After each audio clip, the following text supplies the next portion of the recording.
समुद्र से 6000 फीट की ऊंचाई पर मौजूद एक ऐसी जगह जहां या तो सिर्फ हजारों फीट ऊंचे पहाड़ हैं या हजारों फीट की गहरी खाई। न पेड़ पौधे, न जानवर और न पक्षी। हर तरफ सफेद चादर ओढ़े पहाड़, मानो रंगों ने अपना मुंह मोड़ लिया हो। चारों तरफ इतनी बर्फ कि अगर दिन में सूरज की रोशनी इससे टकराकर आंखों में चली जाए तो आपकी आंखें खराब हो सकती हैं। हाड़ कपा देने वाली इस जगह पर चलना फिरना तो दूर, सांस लेना भी मुश्किल होता है। मगर यहीं पर दुनिया की सबसे लंबी लड़ाई लड़ी गई है और दुनिया के सबसे बुलंद और सबसे खतरनाक मैदान जंग का नाम है सियाचिन। इतिहास की जरा सी चूक ने भारत की सीमा से लगे इस बर्फीले और दूर दराज इलाके को दुनिया के सबसे ऊंचे युद्ध क्षेत्र में तब्दील कर दिया। सियाचिन को भारत और पाकिस्तान के बीच संघर्ष का एक केंद्र बना दिया। फिर इसे सुधारने के लिए भारतीय सैनिकों को अपने देश के लिए सब कुछ कुर्बान कर ऑपरेशन मेघदूत को कामयाब बनाना पड़ा। दरअसल साल 1984 में भारतीय सैनिकों ने ऑपरेशन मेघदूत सियाचिन ग्लेशियर से पाकिस्तानियों को हटाने के लिए शुरू किया।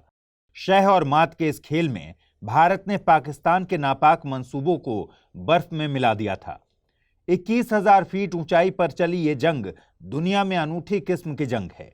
इसलिए आज हम इस जंग और इससे जुड़े ऑपरेशन मेघदूत के बारे में विस्तार से जानेंगे। साथ ही इसके और पहलुओं को भी जानने की कोशिश करेंगे। तो आइए कहानी शुरू करते हैं।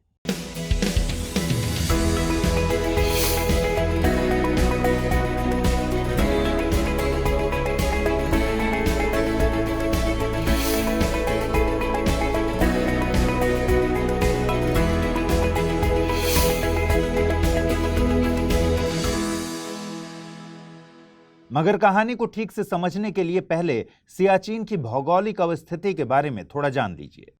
हिमालय के पूर्वी काराकोरम पर्वतमाला में स्थित सियाचिन ग्लेशियर को धरती के सबसे ऊंचे युद्ध क्षेत्र के तौर पर जाना जाता है।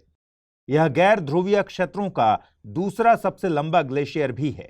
यह पश्चिम में साल्टोरो रिज और पूर्व में काराकोरम पर्वतमाला से घिरा है।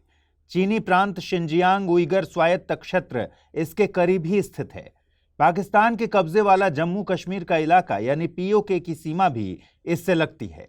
यह मैप में जिस कोऑर्डिनेट पॉइंट से शुरू होता है उसे NJ 9842 कहते हैं। NJ 9842 उत्तर में भारत और पाकिस्तान के बीच युद्ध विराम रेखा का डिमार्केशन पॉइंट है, जिसे लाइन ऑफ कंट्रोल या LOC के नाम से जानते हैं। LOC केंद्र शासित क्षेत्र लद्दाख के मुहाने पर है। दोस्तों, सियाचिन शब्द का मतलब होता है गुलाबों का स्थान या गुलाबों का बगीचा। लेकिन सियाचिन कोई गुलाब का बागीचा नहीं है, बल्कि यह एक सफेद बर्फ का रेगिस्तान है। समुद्र तल से तकरीबन 20,000 फीट की ऊंचाई पर स्थित इस 76 किलोमीटर लंबे ग्लेशियर में औसतन बर्फबारी लगभग 35 फीट होती है।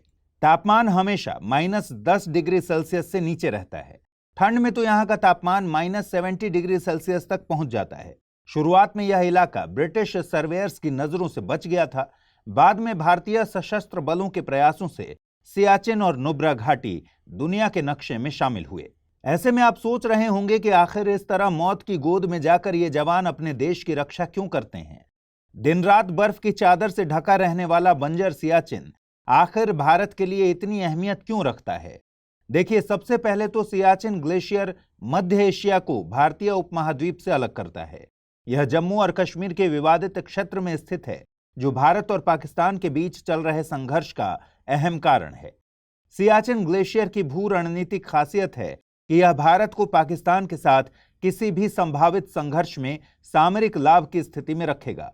दूसरा, ये क्षेत्र पाकिस्तान और चीन को विभाजित करता है। सियाचिन ग्लेशियर का साल्टोरो रिज पाकिस्तान के कब्जे वाले कश्मीर और चीन के बीच एक बाधा के तौर पर काम करता है। यह पाकिस्तान और चीन को इस क्षेत्र में सीधे सैन्य संबंध बनाने से रोकता है। इसी तरह भारत के लिए सियाचिन एक प्रहरी दुर्ग के रूप में भी काम करता है। यहां से भारत पाकिस्तान के कब्जे वाले गिलगिट और बाल्टिस्तान इलाके पर कड़ी नजर रखता है। अगर सियाचिन पर पाकिस्तान का कब्जा होता तो यह पूर्व के अक्साई चीन की ओर से और लद्दाख में पश्चिम की ओर से भारत के लिए बड़ा खतरा होता। सियाचिन पर कंट्रोल खोने का मतलब है पाकिस्तान और चीन की साझी सेना का भारत में प्रवेश आसान हो जाता। इन सब के अलावा सियाचिन ग्लेशियर भारत के लिए ताजे पानी का महत्वपूर्ण स्रोत है। यहां से निकलने वाली नुब्रा नदी आगे चलकर सिंधु नदी में मिलती है, जो पाकिस्तान में पानी का एक बड़ा सोर्स है। भारत और पाकिस्तान के बीच सिंधु जलसंधि है। बार बार भारत और पाकिस्तान के संबंधों में आने वाले तनाव से इस संधि पर भी असर पड़ने लगता है। ऐसे में इस नदी के स्रोत पर कंट्रोल होना भारत को कूटनीतिक बढ़त देता है। आज पूरा सियाचिन ग्लेशियर भारत के कंट्रोल में है, पर 1984 से पहले सियाचिन में यह स्थिति नहीं थी। वहां किसी भी देश की फौज नहीं थी। करीब 75 किलोमीटर लंबे और 10,000 स्क्वायर किलोमीटर क्षेत्रफल में फैले सियाचिन ग्लेशियर का इलाका इतना दुर्गम है कि 1972 तक भारत और पाकिस्तान ने इसकी सीमा को निर्धारित करने की जरूरत ही नहीं समझी। मगर फिर यहां कुछ ऐसा हुआ कि भारत को अचानक ऑपरेशन मेघदूत शुरू करना पड़ा। दरअसल साल 1947 में भारत की आजादी के कुछ ही समय बाद जम्मू और कश्मीर को लेकर भारत और पाकिस्तान के बीच लड़ाई छिड़ गई। 1949 के कराची समझौते के तहत दोनों देशों के बीच सीमा रेखा को लेकर सीज फायर हुआ। इस एग्रीमेंट में भारत और पाकिस्तान के सुदूर पूर्वी भाग की सीमा रेखा नहीं खींची गई थी और इस दुर्गम इलाके में NJ 9842 आखिरी पॉइंट था। इस पॉइंट के आगे की जगह निर्जन थी। यहां पर न तो कोई आबादी थी और न ही यहां तक पहुंचना आसान था। तात्कालिक राजनीतिक और सैन्य नेतृत्व को यह भरोसा था कि इस पॉइंट के आगे कभी भी सैन्य विवाद नहीं हो सकता। साल 1972 में शिमला समझौते में भी सियाचिन को एक निर्जन भूमि का टुकड़ा मानते हुए NJ 9842 के आगे की सीमा की जांच परख को नजरअंदाज कर दिया गया। शिमला समझौते के तहत दोनों देशों में यह सहमति बनी थी कि NJ 9842 से ऊपर जाती हुई कंट्रोल लाइन, जिसे इंदिरा कॉल कहा जाता है, वहां भारत और पाकिस्तान में से कोई भी मुल्क कब्जा नहीं करेगा। तब NJ 9842 से इंदिरा कॉल और इंदिरा कॉल से काराकोरम पास और काराकोरम पास से NJ 9842 का यह पूरा त्रिकोण किसी के भी कब्जे में नहीं था। मगर पाकिस्तान की नीयत खराब होते देर नहीं लगी। उसने इस इलाके में पर्वतारोही दलों को जाने की इजाजत देने की शुरुआत कर दी। इसकी खबर साल 1975 में भारतीय सेना के कर्नल नरेंद्र कुमार को लगी। इन्हें जर्मनी पर्वतारोहियों से कुछ ऐसे पाकिस्तानी नक्शे मिले जिसमें NJ 9842 से आगे के इलाकों और इसके आसपास के तकरीबन 4,000 स्क्वायर किलोमीटर के क्षेत्र को पाकिस्तानी अधिकार क्षेत्र के रूप में दिखाया गया था। उस नक्शे के मुताबिक लाइन ऑफ कंट्रोल को NJ 9842 के उत्तर में इंदिरा कॉल तक न दिखाकर पूर्वोत्तर में काराकोरम पास तक दिखाया गया था। मतलब पाकिस्तान ने NJ 9842 से सीधे काराकोरम पास तक लाइन ऑफ कंट्रोल मान लिया था और इंदिरा कॉल पर अपना दावा कर लिया था। इस नक्शे को देखकर तत्कालीन भारतीय सेना प्रमुख जनरल TN रैना चौंक गए। स्थिति को देखते हुए भारत सरकार ने साल्टोरो रिज में भारतीय सैनिकों को तैनात करने का फैसला किया, पर इस क्षेत्र में बेहद ठंड और खराब मौसम की वजह से फैसला लिया गया कि भारतीय सेना गर्मियों से सियाचिन क्षेत्र की पेट्रोलिंग करेगी। इसके बाद साल 1978 में भारतीय सेना ने भी भारत की ओर से सियाचिन में पर्वतारोहण अभियान की अनुमति दी। इन पर्वतारोही अभियानों के बाद सियाचिन ग्लेशियर पर अधिकार को लेकर विवाद की शुरुआत हो गई। साथ ही भारत ने पाकिस्तान के पर्वतारोहण कार्यक्रमों पर रोक लगाने के लिए उत्तरी लद्दाख में सेना और ग्लेशियर के कई अन्य हिस्सों में पैरामिलिट्री फोर्स की तैनाती का फैसला किया। इसके लिए 1982 में अंटार्कटिक में हुए एक अभियान में हिस्सा ले चुके सैनिकों का चुनाव किया गया जो ऐसे मुश्किल हालातों में रहने के आदी थे। साल 1983 में भारतीय खुफिया एजेंसियों से कर्नल नरेंद्र कुमार को यह सूचना मिली कि पाकिस्तान ने लंदन की एक कंपनी को पाकिस्तान के सैनिकों के लिए खास उपकरण और आर्कटिक गियर का ऑर्डर दिया है। इससे यह कंफर्म हो गया कि पाकिस्तान सियाचिन पर कब्जा करने की योजना बना रहा है। भारत को जब इस बात की भनक मिली तो उसने पाकिस्तान से पहले सियाचिन में सेना भेजने का प्लान तैयार किया और इसी ऑपरेशन का कोड नेम रखा गया ऑपरेशन मेघदूत। बात 13 अप्रैल 1984 की है। जनरल PN हून ने उत्तरी कमान और 15वीं कोर को साल्टोरो रिज पर तैनात कर दिया। लद्दाख स्काउट्स और 4थी कुमाऊं रेजिमेंट की एक टीम को भी MI8 यूनिट और एयरफोर्स के चीता हेलीकॉप्टर के साथ तैनात किया गया। इस तरह कई कमान की एक चेन बनाई गई। लेफ्टिनेंट कर्नल पुष्कर चंद को टास्क फोर्स का कमांडर बनाया गया। उनके साथ कुमाऊं रेजिमेंट के कैप्टन संजय कुलकर्णी को लगाया गया जो 4थी कुमाऊं से बिलाफोन ला तक के हेड थे। Major AK Bahuguna Ladakh scout से सिया ला तक को हेड करने वाले थे और लेफ्टिनेंट कर्नल DK खन्ना ग्योंग ला से 19वीं कुमाऊं तक को हेड करने वाले थे। ऑपरेशन मेघदूत के मेन टारगेट थे इंदिरा कॉल, सिलाला, बिलाफोंडला और ग्योंगला, जो साल्टोरो रिज के सबसे अहम पॉइंट थे। इन्हीं पर भारत को कंट्रोल स्थापित करना था। 13 अप्रैल को सुबह 5:30 पर कैप्टन संजय कुलकर्णी और उनके साथी सैनिकों को लेकर चीता हेलीकॉप्टर ने बेस कैंप से उड़ान भरी। इसके पीछे 2 हेलीकॉप्टर और उड़े। दोपहर तक स्क्वाड्रन लीडर सुरेंद्र बेंस और रोहित रॉय ने इस तरह की 17 उड़ानें और भरी। कैप्टन संजय कुलकर्णी के साथ एक जूनियर कमीशन्ड ऑफिसर और 27 भारतीय सैनिकों को बिलाफोंडला के पास हेलीकॉप्टर से नीचे उतारा गया। 0 से भी कम विजिबिलिटी और -30 से भी कम तापमान में ये सारे सैनिक वहां उतरे थे। बिलाफोंडला में हेलीकॉप्टर उतरने के 3 घंटे के भीतर रेडियो ऑपरेटर मंडल ज्यादा ऊंचाई पर होने वाली बीमारी हेप यानी हाई एल्टीट्यूड पल्मोनरी एडिमा के शिकार हो चुके थे। अब कैप्टन कुलकर्णी के पास रेडियो तो था, पर रेडियो ऑपरेटर नहीं। रेडियो ऑपरेटर के न होने से पूरी तरह से रेडियो साइलेंस बरती गई और पाकिस्तानी सैनिकों को भारतीय सैनिकों के आने की भनक तक नहीं लग पाई। बिलाफोंडला में उतरने के कुछ समय बाद ही कुलकर्णी और उनकी टीम का बाहरी दुनिया से पूरी तरह से संपर्क टूट गया, क्योंकि उन्हें एक भयावह बर्फीले तूफान ने घेर लिया था। मानो सब कुछ थम गया हो। 3 दिनों तक मौसम के साथ जद्दोजहद करने के बाद 16 अप्रैल को जब मौसम साफ हुआ, तब जाकर कुछ और सैनिक और मेडिकल सहायता भेजी जा सकी। तब तक एक सैनिक की हाइपोक्सिया की वजह से मौत हो चुकी थी और बचे हुए 28 सैनिकों में से 21 सैनिक फ्रॉस्ट बाइट यानी शीत दंश के शिकार हो चुके थे। इस बीच 15 अप्रैल तक बिलाफोंडला में छोटे छोटे 3 कैंप बना लिए गए। 13 अप्रैल को जहां कैप्टन संजय कुलकर्णी ने बिलाफोंडला पर कब्जा कर लिया था, वहीं दूसरी तरफ मेजर बहुगुणा ने 17 अप्रैल को सियाला पर फतेह हासिल कर ली। आगे की सैन्य टुकड़ियों ने कैप्टन पीवी यादव की कमान में 4 दिनों तक चढ़ाई की और साल्टोरो रिज की बाकी चोटियों पर कब्जा कर लिया। 17 अप्रैल तक लगभग 300 भारतीय सैनिक ग्लेशियर की अहम चोटियों और दर्रों में फैल चुके थे। इस बीच लेफ्टिनेंट कर्नल डी.के. खन्ना 19वीं कुमाऊं के साथ सबसे ऊंची और सबसे खतरनाक चोटी ग्योंगला के लिए धीरे धीरे आगे बढ़ रहे थे। अनुमान था कि वो जून के पहले हफ्ते में उस पर कब्जा कर लेंगे, मगर अब भारतीय सैनिक पाकिस्तानी वायुसेना की नजरों में आने लगे थे। अब जाहिर सी बात थी कि ऐसे मामले में पाकिस्तानी अटैक जरूर करेंगे। इस संदर्भ में इंडियन इंटेलिजेंस के पास रिपोर्ट आई कि पाकिस्तानी साइड की 18वीं इन्फेंट्री ब्रिगेड में बोर्जिल फोर्स बनाई गई थी।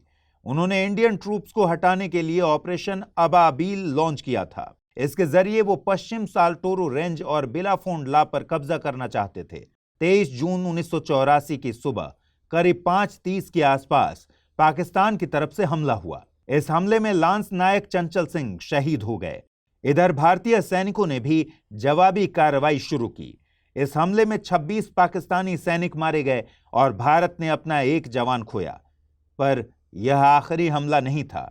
जून में ही पाकिस्तान ने एक और हमला करने की कोशिश की और भारत ने उसका करारा जवाब दिया। अगस्त 1984 में 2 और हमले किए गए, पर भारतीय सैनिकों के सामने वो टिक नहीं पाए। इस दौरान पाकिस्तान के 30 जवान मारे गए।